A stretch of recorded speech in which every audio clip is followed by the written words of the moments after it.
கிறிஸ்துவிலே மிகவும் பிரியமானவர்களே, 2/1/2021 உங்களை சந்திப்பதில் மகிழ்ச்சி அடைகிறேன்.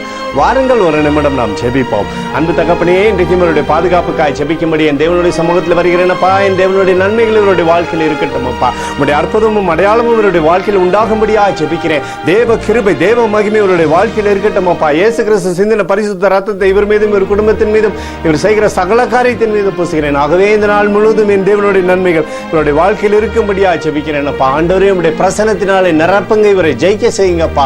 ரெட்டிப்பான நன்மை இவருடைய வாழ்க்கையில வெய்யும் தகப்பனே, ஆசீர்வதிங்கப்பா. நீதிமொழிகள் 10:22 என்படி கர்த்தரின் ஆசீர்வாதமே ஐஸ்வரியத்தை தரும் என்று எழுதியிருக்கூடிய வார்த்தையின்படி அப்பா, இவரை சகல ஐஸ்வரியத்தினாலும் ஞானத்தினாலும் கிருபையினாலும் வல்லமையினாலும் நிரப்பி ஆசீர்வதிங்கப்பா. நேற்று மீண்டும் என்று மாறாதவராகிய இயேசுவின் நாமத்தில் புகழ் ஜெபிக்கிறேன் நல்ல பிதாவே, ஆமேன். பிரியமான ஜெப பங்காளரே, ஒரு நிமிடம் நாம் இந்த தேசத்திற்காய் ஜெபிப்போம்.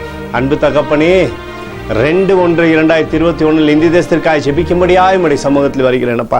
இந்திய தேசத்தை நீர் ஆசீர்வதிக்கும்படி ஜெபிக்கிறேன். ஆசீர்வதியும் ஆசீர்வதியும் ஆசீர்வதியும் ஆசீர்வதியும். இந்திய தேசத்தில் நன்மையான இவங்களை கட்டளையிடுங்கப்பா. உங்களுடைய கிருபை தேசத்தில் இருந்து செயல்படட்டும். உங்களுடைய அபிஷேகம் தேசத்தில் இருக்கட்டும் அப்பா. கொரோனா வியாதிகளும் அப்பா, எல்லா கொள்ளை நோய்களும் நீர் எடுத்து மாற்றும்படியாக ஜெபிக்கிறேன். எங்களுக்காக அடித்து நொறுக்கப்பட்டிருக்கூடிய இயேசு கிறிஸ்துவும் அவர் சிந்தனை வெளியேறப்பட்ட ரத்தத்தை நீ ஒப்புக் கொடுக்கிறேன் அப்பா. அத்தோடு இந்திய தேசத்தில் எழுப்புதலை தரும்படியாக ஜெபிக்கிறேன். எழுப்புதலை தருவீராக, எழுப்புதலை தருவீராக, எழுப்புதலை தருவீராக. எழுப்புதலை எங்கள் கண்கள் பார்க்கும்படி நீர் ஆசீர்வதிக்கும்படி ஜெபிக்கிறேன். நேற்றும் இன்றும் என்று மாறாதவராகிய இயேசுவின் நாமத்தில் உங்களோடு ஜெபிக்கிறேன் நல்ல பிதாவே, ஆமேன். பிரியமான ஜெப பங்காளரே, ஆண்டவர் நம்மளுடைய ஜெபத்தை கேட்டிருக்கிறார். இந்த நாள் முழுவதும் கர்த்தராகிய இயேசு கிறிஸ்துக்குள் நீங்கள் வளர முடியும். உங்களை வாழ்த்தி ஆசீர்வதிக்கிறேன், ஆமேன்.